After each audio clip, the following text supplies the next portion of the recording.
నమస్తే MRR news కి స్వాగతం. నా పేరు రేవతి. ముందుగా ముఖ్యాంశాలు.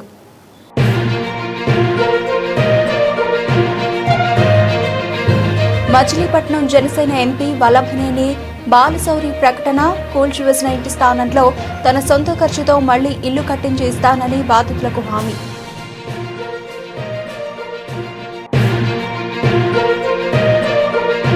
మాచిలలో ప్రభుత్వ ఉద్యోగిని రేప్ కేసు నిందితుడు నామాల శ్రీనివాసరావును కోర్టులో హాజరుపరిచిన పోలీసులు. నిందితుడు నామాల శ్రీనివాస్ కు 14 రోజులు రిమాండ్ విధించిన అదనపు సివిల్ కోర్టు జడ్జి ప్రశాంత్.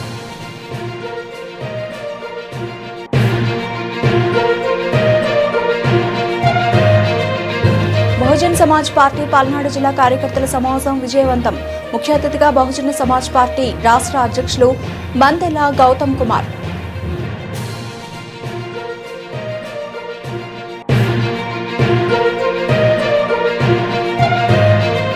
మహిళల గౌరవం విషయంలో వైఎస్ఆర్సీపీ ఎప్పుడో చచ్చిపోయింది. రాష్ట్ర మహిళా కమిషన్ మాజీ చైర్పర్సన్ వాసిరెడ్డి పద్మ వైఎస్ఆర్సీపీపై తీవ్ర స్థాయిలో విమర్శలు. మచిలీపట్నం జనసేన ఎంపీ వల్లభనేని బాలశౌరి ఈ ప్రకటన చేశారు. మచిలీపట్నం కొబ్బరితోట ప్రాంతంలో జనసేన కార్యకర్త శ్రీపతి వెంకటాచలం నిర్మిస్తున్న ఇంటిని మున్సిపల్ అధికారులు కూల్చివేయడంపై ఆయన స్పందించారు. కూల్చివేసిన ఇంటి స్థానంలో తన సొంత ఖర్చుతో మళ్లీ ఇల్లు కట్టించి ఇస్తానని బాధితులకు హామీ ఇచ్చారు. ప్రస్తుతం ఈ వివాదంలో కొండపల్లి వారితో స్వయంగా మాట్లాడి సమస్యను పరిష్కరిస్తానని, వారికి ఏమైనా నష్టం జరిగి ఉంటే తాను చెల్లిస్తానని తెలిపారు. అధికారుల అత్యుత్సాహం వల్లే ఈ అన్యాయం జరిగిందని, ఇద్దరు వ్యక్తుల మధ్య ఉన్న సివిల్ వివాదాన్ని సరిగ్గా హ్యాండిల్ చేయడంలో అధికారులు విఫలమయ్యారని ఆగ్రహం వ్యక్తం చేశారు. మా జనసేన కార్యకర్త 6వ డివిజన్లో చలపతి గారి ఇంటి, వెంకటాచలం గారి యొక్క ఇంటి విషయం ప్రెస్ లో చూశాను. నేను ఆ రోజు యాక్చువల్గా పార్లమెంట్ జరుగుతూ ఉంటే ఢిల్లీలో ఉన్నాం. ఇది చాలా దారుణమైనటువంటి విషయం. మా కార్యకర్త ఎంతో కష్టపడి సంపాదించుకున్నటువంటి డబ్బు దాదాపు 25 లక్షల రూపాయలు నుంచి దాదాపు 30-40 లక్షల వరకు అయినటువంటిది. దీన్ని దారుణంగా ఎటువంటి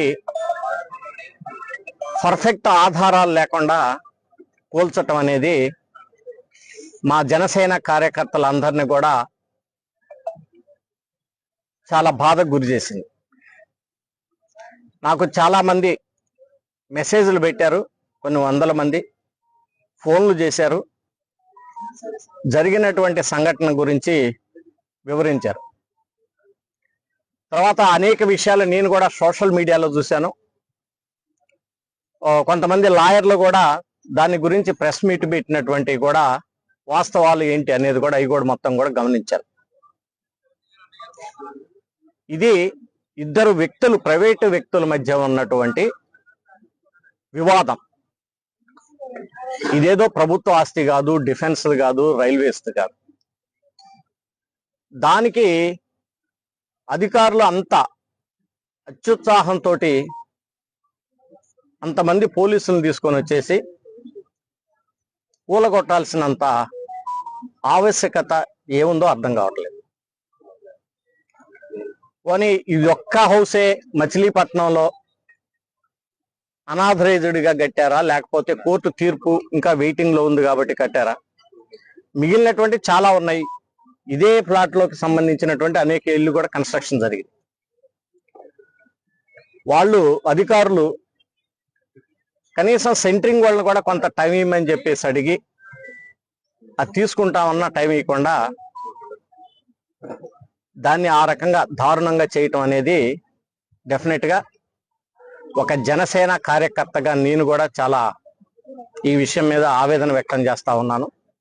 అదే రకంగా మా జనసేన జిల్లా పల్నాడు జిల్లా మాచర్లలో ప్రభుత్వ ఉద్యోగిని రేప్ కేసు నిందితుడు నామాల శ్రీనివాసరావును కోర్టులో హాజరుపరిచిన పోలీసులు. నిందితుడు నామాల శ్రీనివాస్ కు 14 రోజుల రిమాండ్ విధించిన అదనపు సివిల్ కోర్టు జడ్జి ప్రశాంత్. నిందితుడు నామాల శ్రీనివాస్ ని గురజాల సబ్ జైలుకు తరలించిన పోలీసులు.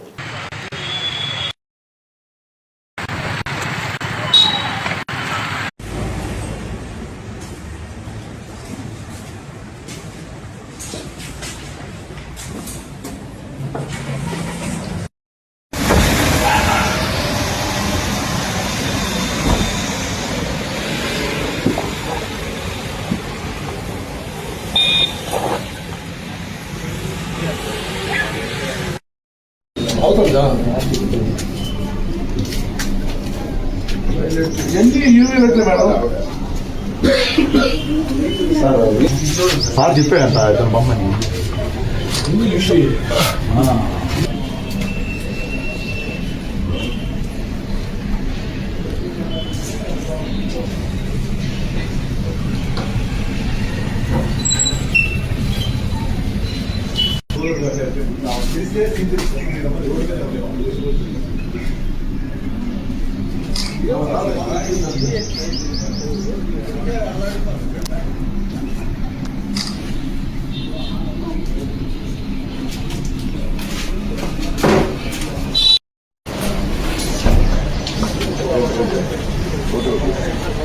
అంత మనకేం చిన్నప్పుడు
పల్నాడు జిల్లా కార్యకర్తల సమావేశం ముఖ్య అతిథిగా బహుజన సమాజ్ పార్టీ రాష్ట్ర అధ్యక్షులు బందెల గౌతమ్ కుమార్, రాష్ట్ర ప్రధాన కార్యదర్శి నేరేళ్ల రాజు హాజరై ప్రసంగించారు.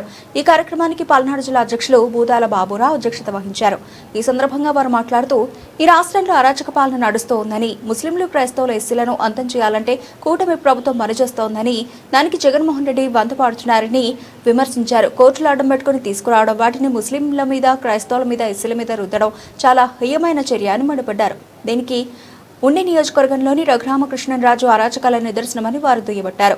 అన్యాయంగా మూలపేట మాలపల్లిపై తన అనుచరులతో దాడి చేసి ఈరోజు వారిని అక్రమంగా జైల్లో పెట్టించిన ఘనత కూటమి ప్రభుత్వానిదే అని, వారిలో మహిళలు కూడా ఉన్నారని, సిగ్గులేనిది ప్రభుత్వం ఇప్పటికైనా తన తప్పు తెలుసుకుని సుప్రీంకోర్టులో అప్పుడు వీటి దాఖలు చేయాలని, లేని పక్షంలో రాష్ట్రంలో ఉన్న రాజకీయ పార్టీలకు ఘోరే కడతామని రఘురామకృష్ణరాజును డిప్యూటీ స్పీకర్ పదవి నుంచి తొలగించాలని డిమాండ్ చేశారు. దళితులకు రక్షణగా చలో ఆకువీడు వేడుకలో పిలుస్తున్నట్లు తెలిపారు. ఈ కార్యక్రమంలో జిల్లా అధ్యక్షులు బూదాల బాబురావు, జిల్లా మహిళా కన్వీనర్ తంగిరాల దానమ్మ, బహుజన వాలంటరీ ఫోర్స్ జిల్లా కన్వీనర్ బూదాల సామేలు, బహుజన స్టూడెంట్స్ ఫోర్స్ జిల్లా కన్వీనర్ జంగాల కిషోర్, అలాగే బహుజన యూత్ ఫోర్స్ కన్వీనర్గా ఖమ్మంపాటి నాగవంశం, మట్టికొయ్య మరిదాస్, జిల్లా కార్యదర్శి ఒరుసు రమేష్, వేళ్లు అంకమ్మ రావు, అలాగే బందెల దానేలు, వినుకొండ ఇన్ఛార్జ్ ఏసోబు, చిలకలూరుపేట ఇన్ఛార్జ్ రమణయ్య, జాస్తి మానస, బీఎస్పీ నాయకులు, కార్యకర్తలు పాల్గొన్నారు.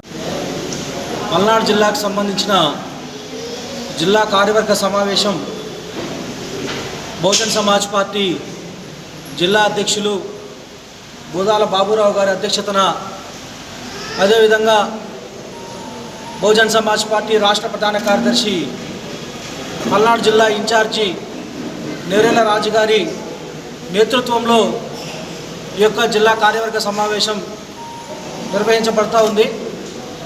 ప్రధానంగా ఈరోజు బహుజన్ సమాజ్ పార్టీకి సంబంధించిన జిల్లా కార్యవర్గాన్ని, నూతన కార్యవర్గాన్ని కూడా ఎన్నుకోవడం జరిగింది.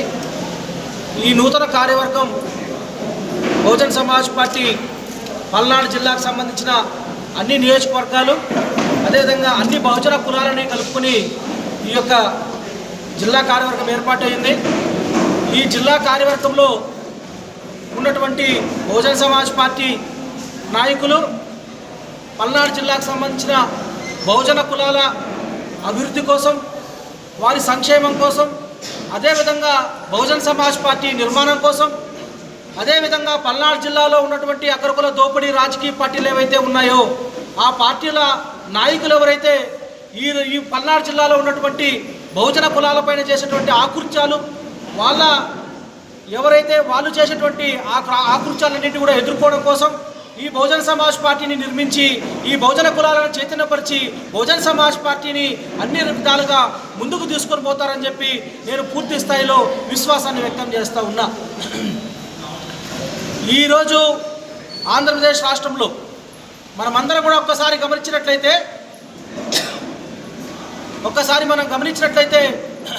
ఆంధ్రప్రదేశ్ రాష్ట్రంలో వైఎస్ఆర్సీపీ కార్యాలయం మచిలీపట్నం టౌన్ ప్రెసిడెంట్ మేకల సుబ్బన్న మీడియాతో మాట్లాడుతూ మల్తాడు కట్టిన మగాడు ఎవడైనా ఉంటే రండి, పేర్ని నాని ఇంటి ముందు జెండా కడతారా రండి చూస్తా అని మేకల సుబ్బన్న సవాల్ విసిరారు. మచిలీపట్నంలో మద్యం ఏర్లై పారుతోందని మేకల సుబ్బన్న విమర్శించారు. మంచినీళ్లు దొరకడం లేదు కానీ మద్యం మాత్రం ఫుల్గా దొరుకుతుందని మేకల సుబ్బన్న తెలిపారు.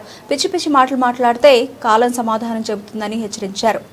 ఇంటి ముందుకు వస్తే ఏం జరిగిద్దో, ఏం జరగాలో, ఏం చూపించాలో మాకు అన్నీ తెలుసు. మేము వెయిట్ చేస్తూ ఉన్నాం. కాలం సమాధానం చెప్తే ఏం కంగారు పడమాకండి.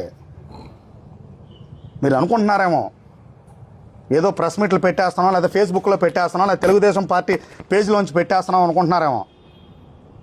ఇన్ని పెట్టుకోండి. మీకు మళ్ళీ నేను ఇంకోసారి చెప్తా ఉన్నా, మీరు పేరు నాని ఇంటి ఎంట్రన్స్లో దిమ్మ కడతాం, లేదా పేరు నాని ముందు ఇంటి ముందు దిమ్మ కడతాం అంటున్నారు. మీ ఇష్టం వచ్చిన ప్రొటెక్షన్ పెట్టుకోండి, మీ ఇష్టం వచ్చిన మంది మార్పాలను తెచ్చుకోండి. మొలతాడు కట్టిన మగవాడు ఎవడని ఉంటే పేరు నాని ఇంటి ముందు దిమ్మ కట్టండి చూస్తా. ఆ రోజున తేల్చుకుందాం, పేరు నాని కుటుంబమా వైఎస్ఆర్ కాంగ్రెస్ పార్టీయా కూటమి ప్రభుత్వమా అని తేల్చుకుందాం. మేము ఛాలెంజ్ చేయగలం. మేము చాలా మాటలు వచ్చు మాకు, కానీ సంస్కారాలు అడ్డొస్తాయి. అసలు ఏంటంటే మాట్లాడతారు, నాకేం అర్థం కావట్లేదు. అసలు పిచ్చి భాష, పిచ్చి మాటలు. దయచేసి నేను మీడియా మిత్రులకు కూడా ఒకటే చెప్తున్నా, మీరు కూడా అందరూ దయచేసి ఈ ప్రశ్న అడగండి. రేపటి నుంచి అయితే రేపు, ఎల్లుండి నుంచి అయితే మేము కూడా ఒక గంట ముందు చెప్తే మేము కూడా అందరం వస్తాం, లేదా నేనే వస్తాను. మీరు కూడా కొల్లు రవీంద్ర గారు చెప్తా ఉన్నా, ఆయన ఎక్సైజ్ శాఖ మంత్రి. నేను ఎందుకంటే మా నాన్నగారు ఇవాళ దాకా కూడా ఎవరి మీదకి వ్యాపారాలకు వెళ్ళొద్దు, మనకు అనవసరమైన విషయాలు, ఎవడ వ్యాపారం ఆడేది, ఎవడ కర్మ ఆడేది, ఎవడ చావు ఆడేది అన్నాడు. మీరు నిన్న కాగితాలు చూపించి పేరు నాని నువ్వేదో ప్రెస్ మీట్ పెట్టావని మాట్లాడుతున్నావు. ఇదే పేరు నాని రోడ్డు మీదకి వచ్చి నీ వ్యాపారాలు కానీ, మీ వ్యాపారాలు కానీ, తెలుగుదేశం వ్యాపారాలు కానీ ఏనాడైనా జరిగిందా? వస్తే అసలు మీరు ఆగుతారా?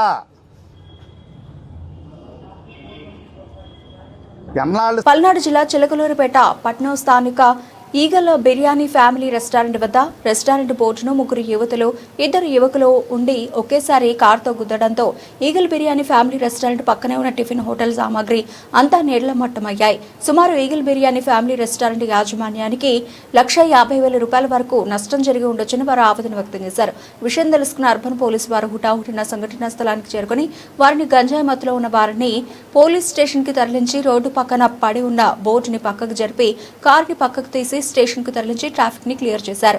గంజాయి మత్తులో ఉన్న వారికి ఎవరికీ ఎలాంటి ప్రమాదం జరగలేదు. వారు ఎక్కడి వారు పూర్తి సమాచారం తెలియాల్సి ఉంది.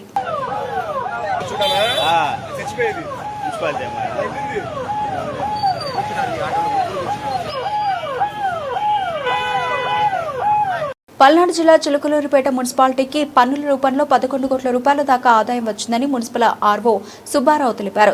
చిలకలూరుపేటలోని ఆయన కార్యాలయంలో ఆర్ఐ గిరిబాబుతో కలిసి మాట్లాడారు. ఏప్రిల్ నెలాఖరు వరకు వడ్డీ రాయితీని ప్రభుత్వం పొడిగించిందని, పన్ను బకాయిదారులు ఈ అవకాశాన్ని సద్వినియోగం చేసుకోవాలన్నారు. పన్నులు కట్టని వారిపై కోర్టు పరంగా చట్టపరమైన చర్యలు తీసుకుంటామన్నారు.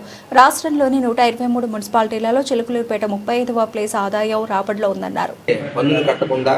మొండి బాకీలు ఎవరైతే ఉన్నారో వారందరి మీద కూడా కోర్టు ద్వారా చర్యలు తీసుకొని వాళ్ళ మీద కోర్టు దావా కేసు ద్వారా ఆ పన్నులు కూడా వసూలు చేయడం జరుగుతుంది. అంత విధంగా కోర్టు కేసులు వెళ్లకుండా 6 ఏళ్లు, 3 ఏళ్లు, 4 ఏళ్లు పన్నులు కట్టకుండా ఉన్న మొండి బకాయిదారులందరికీ మరొకసారి పురపాలక సంఘం తరఫున విజ్ఞప్తి ఏంటంటే, ప్రభుత్వం వారు 50% రాయితీ ఇచ్చి ఉన్నారు. ఈ రాయితీ 31 మార్చి వరకు ఉన్న రాయితీని చాలామంది వినియోగించుకున్నారు. తద్వారా మనకి పురపాలక సంఘానికి 14 కోట్ల ట్యాక్స్ కలెక్షన్కి గాను 11 కోట్లు దాదాపు ట్యాక్స్ కలెక్షన్ రావడం జరిగింది. ఇంకా రిమైనింగ్ 3 కోట్లు ఏవైతే ఉన్నాయో వాళ్ళ బకాయిదారులకు కూడా మేము తెలియజేయడం జరుగుతుంది. మీ మీడియా మిత్రుల ద్వారా అందరికి కూడా తెలియజేయగా ఈ ఏప్రిల్ 30 వరకు కూడా ప్రభుత్వం వారు 50% రాయితీని కొనసాగించారు. కాబట్టి ఈ రాయితీని ఉపయోగించుకొని మొండి బకాయిదారులందరూ కూడా వారి యొక్క బాకీల్ని, ట్యాక్స్ బాకీలన్నీ కూడా పురపాలక సంఘానికి చెల్లించవలసిందిగా కోరుతున్నాము. కాబట్టి ఎవరైతే గత సంవత్సరం పన్ను బాకీ 2 ఏళ్ళు, 3 ఏళ్ళు, 4 ఏళ్ళు, 5 ఏళ్ళు ఉన్న ట్యాక్స్ బకాయిదారులందరూ పురపాలక సంఘానికి చెల్లించవలసిన బాకీలని వెంటనే చెల్లించి 50% రాయితీని ఈ నెలాఖరు వరకు ఉన్న అవకాశాన్ని సద్వినియోగం చేసుకోవాల్సిందిగా పట్టణ ప్రజలందరినీ కూడా కోరుతున్నాము. ఈ అవకాశం ఇచ్చిన మీ అందరికి కూడా ధన్యవాదాలు తెలియజేస్తూ, మరి ముఖ్యమైన విషయం ఏంటంటే ట్యాక్స్ కలెక్షన్లో మా యొక్క విషయాల్ని మేము ఏవైతే ట్యాక్స్ కలెక్షన్ చేస్తున్న విషయంలో మాకు సహకరించిన print media and electronic media మిత్రులందరికీ కూడా మేము ప్రత్యేక ధన్యవాదాలు తెలియజేస్తూ, అదేవిధంగా సకాలంలో పన్నులు చెల్లించి పురపాలక సంఘ అభివృద్ధికి సహకరించిన ప్రజలందరికీ మరొకసారి నా హృదయపూర్వక నమస్కారాలు తెలియజేస్తున్నాను. ఇందులో నాకు సహకరించిన ఆర్ఐలకి, సచివాలయ సెక్రటరీలకి, మా ఈ 30 ఏప్రిల్ వరకు ప్రభుత్వం వారు ట్యాక్స్ బకాయిలపై వడ్డీ రాయితీ మీద 50%ని ఈ నెలాఖరు వరకు కూడా పొడిగించారు. దాన్ని ఉపయోగించుకొని ట్యాక్స్ బాకీలు చెల్లించాలి. ఒకవేళ ఆ విధంగా చెల్లించినట్లయితే కోర్టు ద్వారా వారి మీద చట్టపరమైన చర్యలు తీసుకొని వారి యొక్క మొత్తం బాకీని రాబట్టడం జరుగుతుంది. కాబట్టి దయచేసి ప్రజలు సహకరించవలసిందిగా కోరుతున్నాం.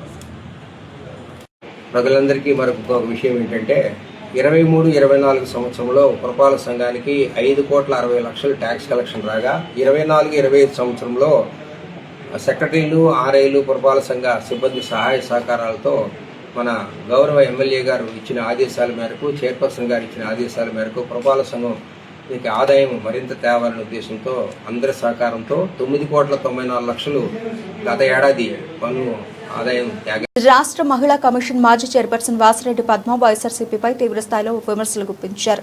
మహిళల గౌరవం విషయంలో ఆ పార్టీ ఎప్పుడు నైతికంగా చనిపోయిందని ఆమె మండిపడ్డారు.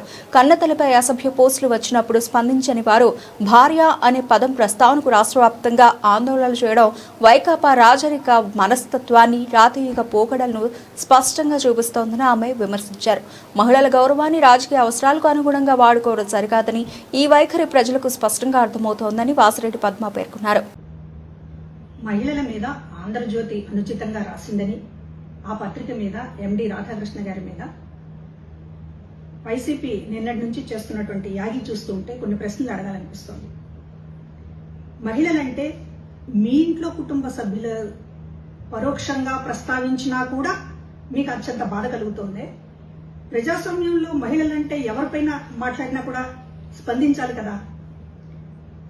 భార్యల మీద మాట్లాడారు అని, అది కూడా మీ చేతగానితనాన్ని ప్రశ్నించినందుకు రాజధాని మీద జగన్మోహన్ రెడ్డి గారు ఏది పలకమంటే అది పలుకుతున్నారు అనేటటువంటి ఒక పోలికని తీసుకొస్తేనే పరోక్షంగా మీ కుటుంబ సభ్యులని, మహిళలను అన్నారనేటటువంటిది మీరు రోడ్డు మీద పడుతున్నారే.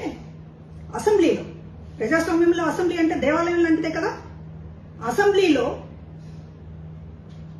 ఒక మాజీ ముఖ్యమంత్రి సీనియర్ నేత భార్యని అక్రమ సంబంధాలు అంటగట్టితే పగలబడి నవ్వారే. అప్పుడు మీకు మహిళల గౌరవం గుర్తుకు రాలేదా? కన్న తల్లిని బూతులు తిట్టి సంబంధాలు అంటగట్టితే స్పందించలేనటువంటి వాళ్ళు భార్యల్ని ఏదో అన్నారని, అది కూడా భార్యల్ని డైరెక్ట్ గా ప్రస్తావించకపోయినా కూడా భార్య అనే మాట ఎత్తితేనే తమ భార్యల్ని ఏదో అన్నారని ఉలికిపాటు చెందుతున్నారే. మీరేమన్నా రాచరికంలో ఉన్నారా? ప్రజాస్వామ్యంలో అందరు మహిళలు సమానమే. రాజులకి మాత్రమే, కన్న తల్లి కూడా కాదు, భార్యనంటేనే కోపం వచ్చేది రాజులకు మాత్రమే వస్తుంది, రాతియుగపు మనుషులకి మాత్రమే వస్తుంది. మీరు రాచరికంలో ఉన్నారా? గుంటూరు జిల్లా మంగళగిరి తాడేపల్లి కార్పొరేషన్ పరిధిలో ఎర్రబాలెంలో సెల్ ఫోన్ టవర్ ఎక్కి ఆత్మహత్యకి ప్రయత్నిస్తున్న వ్యక్తి తన మరణానికి మంగళగిరి సీఐ వీరాస్వామి, డీఎస్పీ మురళీకృష్ణ అని తనపై తప్పుడు కేసులు పెట్టి వేధిస్తున్నారని ఓ వ్యక్తి ఆరోపించారు. తనపై కేసులు కట్టమని స్థానిక అధికార పార్టీకి చెందిన పార్టీ ఆఫీస్ పెద్దలు పోలీసులకు చెప్పారని ఆ యువకుడు తన సెల్ ఫోన్లో సెల్ఫీ వీడియో ద్వారా తన ఆవేదనను వ్యక్తం చేశారు. నేను ఇప్పుడు ఈ టవర్ మీద ఉన్నాను. ఇది అర్థవంతంగా ఊరంతా కనబడుతుంది. ఇది టవరు, నేను ఎక్కిన టవరు. నేను సెల్ఫీ తీసుకుంటున్నా. నేను చచ్చిపోతాను వచ్చాను.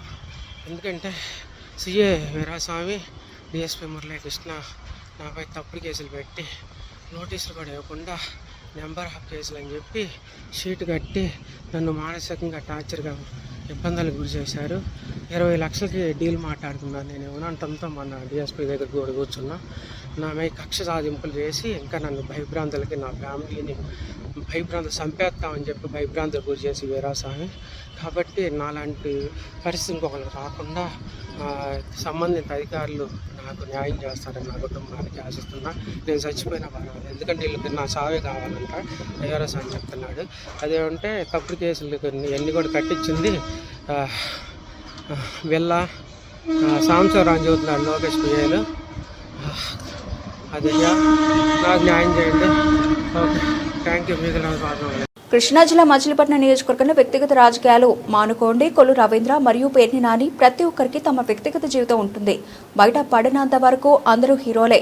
ఒక ఆడపిల్ల మీ దగ్గరికి వచ్చి న్యాయం చేయండి అంటే మీరు చేయొచ్చు.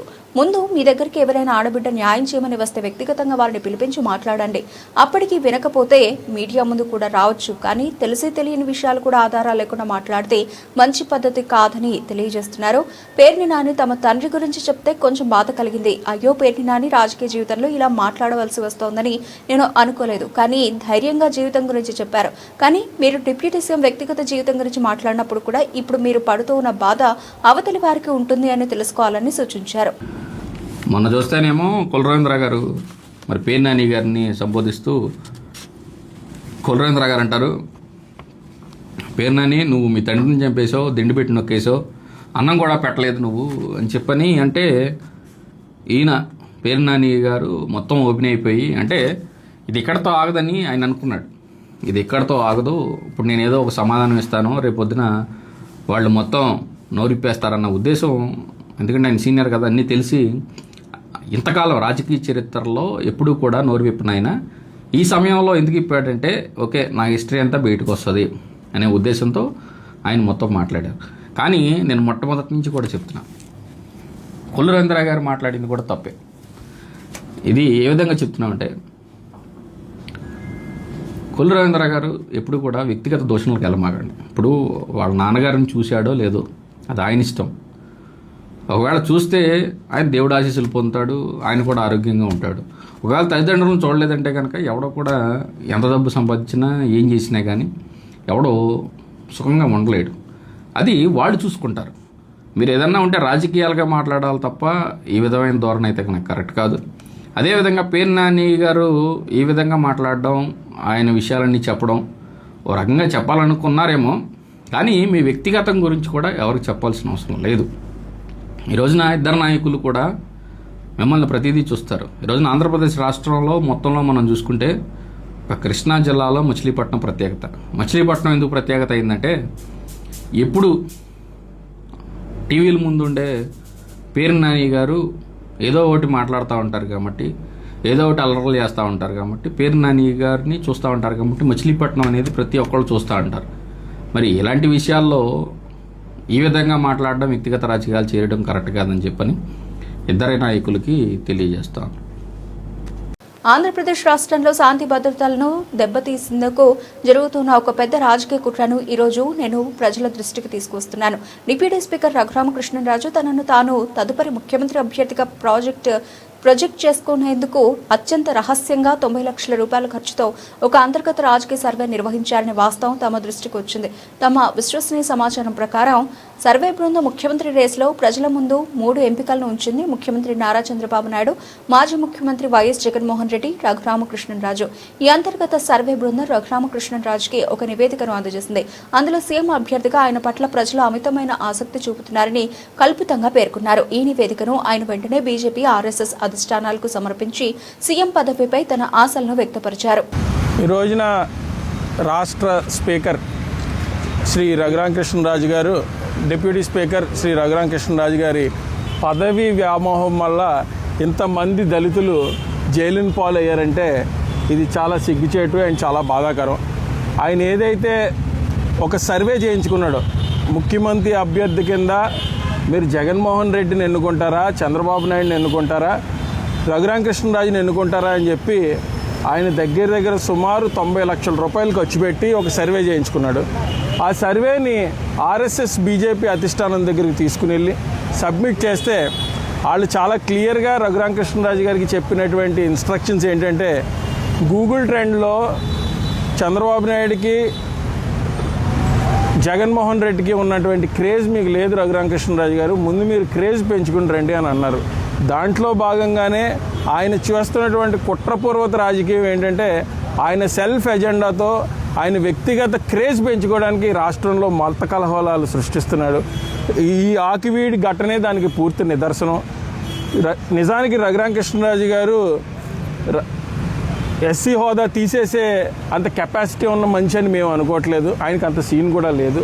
ఆయన ఒక రాష్ట్రానికి చెందినటువంటి ఒక డిప్యూటీ స్పీకర్ మాత్రమే. ఆయన పార్లమెంట్లో ఆర్డినెన్స్ తీసుకురాలేడు, సుప్రీంకోర్టుని ఇన్ఫ్లుయెన్స్ చేయలేడు.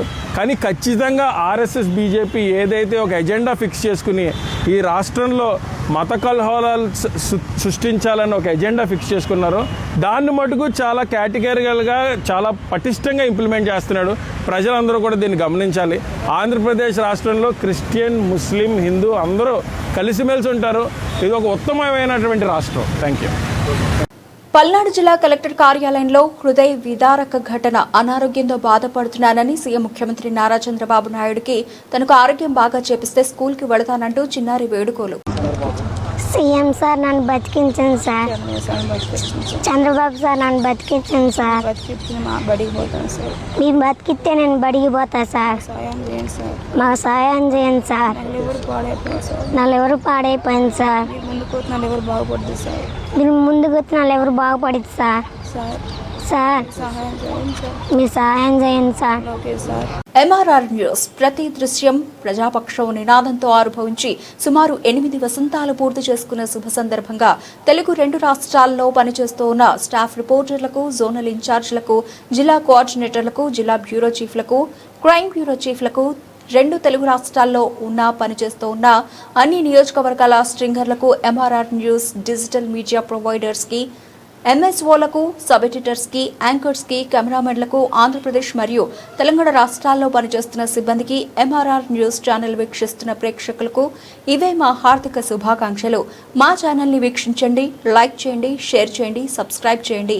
గ్రామీణ ప్రాంతం నుంచి పట్టణాల వరకు ప్రతి సమస్యను అధికారుల దృష్టికి తీసుకుని వెళ్లి సమస్య పరిష్కారానికి కృషి చేస్తూ ఉన్న ఎంఆర్ఆర్ న్యూస్ ప్రతి దృశ్యం ప్రజాపక్షం నినాదంతో ఆరంభమై నేటికి 8 వసంతాలకు చేరువలో ఉన్న ఎంఆర్ఆర్ న్యూస్ ఛానల్ అతి త్వరలో విశాఖపట్నం, విజయవాడ, గుంటూరు, చిత్తూరు, నెల్లూరు, శ్రీకాకుళం, కర్నూలు, పల్నాడు జిల్లా, విజయనగరం, బాపట్ల, నల్గొండ, హైదరాబాద్, నిర్మల్, ఆదిలాబాద్, సిద్దిపేట జిల్లాల్లో ప్రసారాలు టెలికాస్ట్ కానున్నాయని MRR news managing director M Raja తెలిపారు.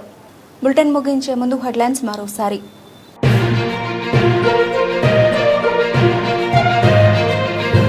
మచిలీపట్నం జనసేన ఎంపీ వల్లభనేని బాలశౌరి ప్రకటన. కూల్చివేసిన ఇంటి స్థానంలో తన సొంత ఖర్చుతో మళ్లీ ఇల్లు కట్టించి ఇస్తానని బాధితులకు హామీ.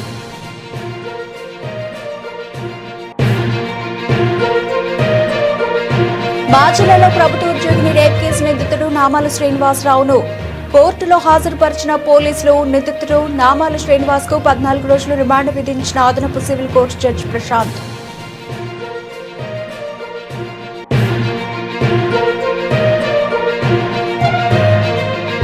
బహుజన్ సమాజ్ పార్టీ పల్నాడు జిల్లా కార్యకర్తల సమావేశం విజయవంతం. ముఖ్య అతిథిగా బహుజన్ సమాజ్ పార్టీ రాష్ట్ర అధ్యక్షులు మందెల గౌతమ్ కుమార్.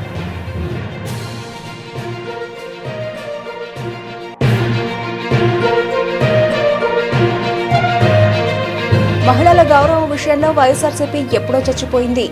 రాష్ట్ర మహిళా కమిషన్ మాజీ చైర్పర్సన్ వాసిరెడ్డి పద్మ వైఎస్ఆర్సీపీపై తీవ్ర స్థాయిలో విమర్శలు. ఇవి ఇప్పటివరకు updates. Keep watching MRR news.